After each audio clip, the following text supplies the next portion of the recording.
അവിടെ തോക്ക് വെടിവെക്കേണ്ട കാര്യമില്ല. ഈ ചില സമയത്തൊക്കെ നമുക്ക് ജോക്കായിട്ടാണ് തോന്നുന്നത് ഈ പോലീസുകാരുടെ പ്രവൃത്തി. ഇവരിങ്ങനെ ചുമ്മാ വെറുതെ കയ്യിൽ തോക്കുണ്ടെങ്കിൽ ചുമ്മാ അങ്ങ് വെടിവെച്ച് കളിക്കാം എന്നുള്ള ഒരു ഉദ്ദേശത്തോടു കൂടിയാണ് ഈ ഒരു എന്താണെന്ന് നമുക്ക് മനസ്സിലാവണില്ല. കാരണം അവിടെ പരിസരത്ത് ആരും അറിഞ്ഞില്ല. 9:30 മണിക്ക് വന്ന് കയറുന്നു. മഴ ആയതുകൊണ്ട് ഒതുങ്ങി നിൽക്കട്ടെ സഹോദരി എന്ന് സുഗതന്റെ ഭാര്യയെടുത്ത് പറയുന്നു. ഒതുങ്ങി നിൽക്കുന്നവരെ അതിക്രമിച്ചാൽ കയറുകയാണ്. ഷർട്ടിടാതെ, ചിക്കൻ ബോക്സ് ആയതുകൊണ്ട് ഷർട്ടിടാതെ കിടക്കുന്ന സുഗതനെ ആക്രമിക്കുന്നു.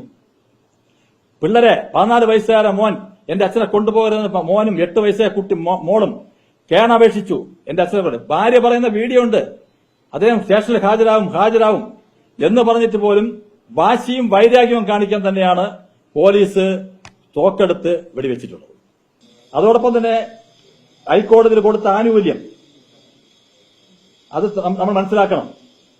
ഈ SHO വിവിന്റെ ലക്ഷ്യം ഈ മുൻ MLA പ്രശാന്തിന്റെ പരാജയം കൂടി ആയപ്പോൾ സുഗതനെതിരെ വലിയ ഒരു വൈരാഗ്യം കൂടുകയും SHO വിപിൻ ഇവിടുന്ന് പോകുന്നതിന് മുമ്പ് ഞാൻ അവനെ അകത്താക്കിയിരിക്കുമെന്ന് വെല്ലുവിളിച്ചതിന്റെ അടിസ്ഥാനത്തിൽ വാളമീൻ പൊളയുന്നത് പോലെ പൊളഞ്ഞു പോയാലും വാളമീൻ പിടിക്കുന്ന ചൂണ്ടയിട്ട് ഞാൻ പിടിക്കുമെന്നാണ് SHO വിപിൻ പറഞ്ഞു എന്നതാണ് കേൾക്കുന്നത്.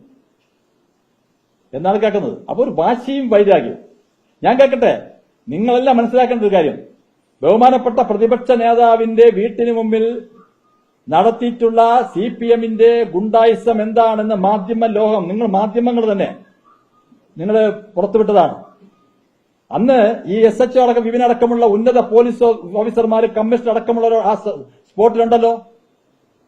കാറിൽ കല്ലിട്ട് ED ഉദ്യോഗസ്ഥന്മാരെ ആക്രമിച്ച് കൊല്ലാൻ ശ്രമിക്കുന്നവരെ എന്തെങ്കിലും നിയമപരമായിട്ട് അവർക്ക് മുന്നോട്ട് പോകാൻ സാധിച്ചിട്ടുണ്ടോ?